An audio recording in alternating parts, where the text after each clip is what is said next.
Concerner des décisions qui doivent être prises pour que la sous-région réponde aux attentes de la communauté internationale, des décisions prises à l'issue des travaux du bureau de ministres de cette organisation.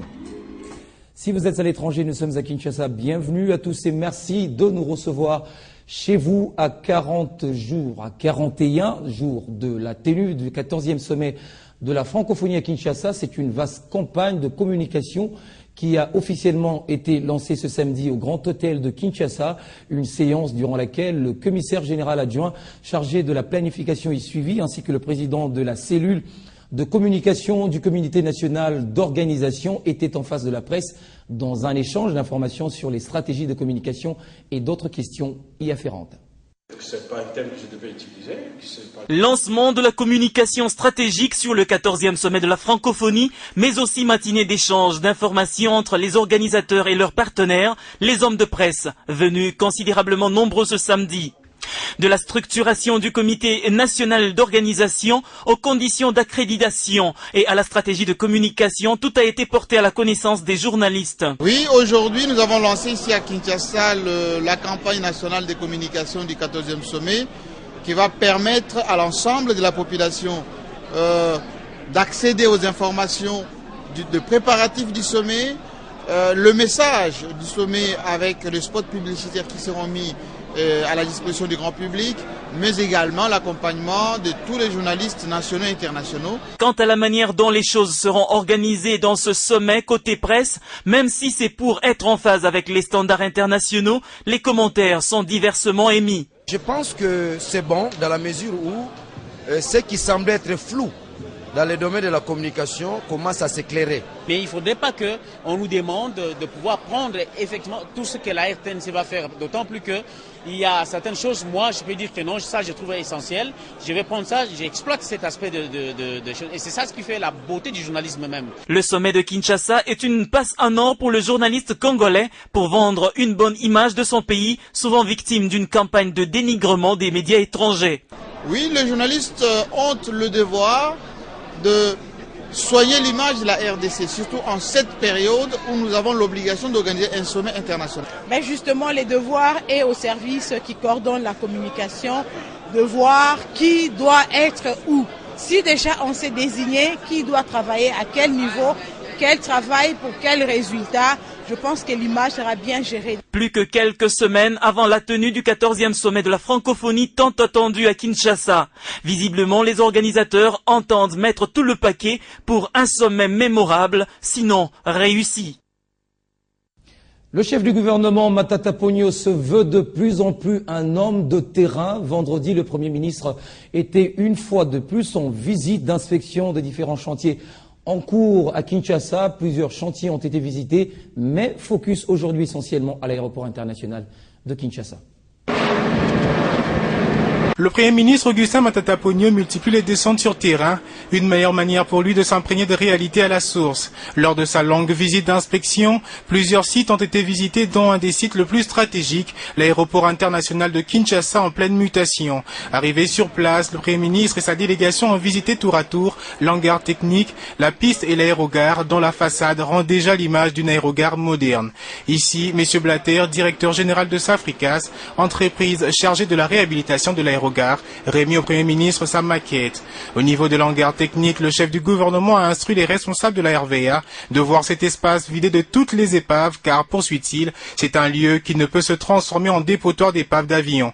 Nous avons donné les instructions nécessaires, le ministre des Transports a bien suivi avec les responsables de la RVA et nous avons constaté que les travaux ont suffisamment progressé et la casse a été très significative. Par la suite, le cortège s'est dirigé vers la piste. De là, Matata Ponyo s'en félicite du travail abattu sous la supervision du directeur général de la RVA, Bilengue Abdallah. Les indications qui ont été données par le responsable de la RVA avec assurance, c'est que d'ici 22 jours, toute la piste de près de 4000 mètres devra être réhabilitée. Ce qui nous met très à l'aise pour pouvoir donc dire que la piste d'Ndjili deviendra une piste sécurisante. Faisant suite à ces instructions, notre équipe est descendue pour voir l'évolution des travaux au regard du délai fixé. Sur place, nos reporters ont constaté que le gros des travaux s'exécute entre minuit et 6 heures du matin. Tout laisse à croire que l'œuvre sera remise aux autorités congolaises dans les délais convenus. Fausse alerte, aucun cas épidémiologique d'Ebola à Kinshasa. C'est ce qui ressort du point de presse tenu vendredi par le ministre de la Santé publique Félix Kabange. Cette fièvre n'a pas atteint la ville de Kinshasa, encore moins la commune urbano-rurale de Maluku, selon le ministre qui revient d'une tournée à l'intérieur du pays, précisément à Isiro dans la province orientale. Des efforts sont tout de même consentis pour que cette épidémie soit maîtrisée et pour suivre de près la situation épidémiologique. Un comité international de coordination scientifique a été installé et son quartier général également dans le district de Ouélé. La rentrée des classes, c'est lundi prochain. La date est maintenue pour le 3 septembre. Les parents ont-ils les moyens de payer l'intégralité des frais exigés par les responsables d'école? Certainement oui, et d'autres non.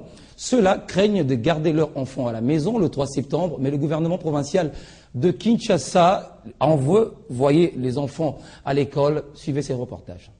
L'exécutif provincial rappelle aux parents le devoir qui leur incombe de s'impliquer résolument dans la bonne marche des gestions des écoles de leurs enfants.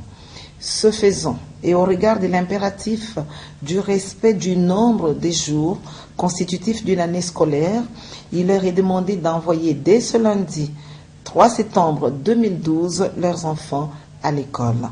Dans le même chapitre, l'exécutif provincial invite les responsables ainsi que les gestionnaires des écoles de s'interdire d'ériger des barrières à l'accès des élèves à l'école. L'attention particulière des uns et des autres est sollicitée sur les points suivants. Premièrement, sont formellement prohibés les frais d'inscription, de réinscription et ou de confirmation d'inscription. Est également proscrite la pratique répréhensible d'intégration des chaises plastiques ou de tout autre effet mobilier dans la nomenclature structurelle des frais scolaires. Deuxièmement, l'achat des fournitures scolaires à l'école pour les parents ne peut en aucune manière revêtir un caractère obligatoire. Dans les écoles qui proposent ces fournitures, celles-ci ne peuvent pas revenir à des prix supérieurs à ceux pratiqués sur les marchés. Troisièmement, le paiement d'acompte aux frais de scolarité, les ports de l'uniforme et autres considérations dilatoires ne doivent en aucun cas servir de prétexte d'exclusion d'un élève. Et si les parents se préparent pour cette rentrée des classes, les écoles, elles également, sont dans la cadence. Et à Kinshasa, parmi ces écoles qui se préparent au mieux, figure le collège Alpha Djiri, situé dans la commune de Bandalungwa. Notre reporter Alain Lino nous présente cette école. C'est une école moderne répondant aux normes exigées par le ministère de l'EPSP. Le collège Alpha Djiri est situé au numéro 8 de l'avenue Luano, dans la commune de Bandalungwa. Ici, l'enseignement se donne selon les recommandations du gouvernement. Oui, le collège Alpha Djiri a ouvert ses portes depuis l'an 2003. Il est à sa 10e année. Oui, au collège Alpha Djiri, c'est un enseignement de qualité, un programme national mais francisé. Un programme national que nous avions dû appuyer par la langue française. On croit les responsables de cette institution, les relations entre elle et les parents d'élèves sont toujours au beau fixe. L'école se soumet également scrupuleusement aux exigences du ministère de tutelle. Nous avions fixé des frais très simples pour tout le monde. La rentrée des classes édition 2012-2013, quant à elle, pour le collège Alpha Djiri, reste bel et bien effective pour ce lundi 3 septembre 2012. La rentrée est bien effective pour ce lundi 3 septembre 2012. Il n'y a pas de changement. De notre côté, tout est prêt. Il y a encore de la place pour les retardataires. Les portes du collège Alpha Djiri restent tout de même ouvertes pour l'inscription des enfants retardataires. Transports maritimes sous-régionaux, on va évoquer à présent les travaux du bureau de ministres de l'Organisation maritime de l'Afrique de l'Ouest et du Centre. La toute première session extraordinaire s'est clôturée ce samedi à Kinshasa avec comme thème central pour des services de transport maritime rentables avec plus de sécurité, plus de sûreté et moins de pollution. Les experts des 25 États membres ont cerné des décisions qui doivent être prises pour que la sous-région réponde aux attentes de la communauté internationale. Bonne nouvelle pour les abonnés de Tigo et surtout ceux passionnés par la marque de téléphone BlackBerry. Cette société de télécommunications vient de lancer BlackBerry pour tous, une promotion qui offre une large gamme, une variété de téléphones BlackBerry. L'annonce du lancement de ce nouveau produit a été faite par le directeur général de Tigo, République démocratique du Congo. Et du sport, pour refermer ce journal, le tout-puissant Mazembe de Lubumbashi reçoit ce dimanche 2 septembre au stade portant le même nom de son équipe, les Égyptiens des Al Ahly, pour le compte de la 5e journée de la phase de groupe de la Ligue des champions d'Afrique. Un match capital pour les Congolais qui espèrent une place aux demi-finales de cette compétition.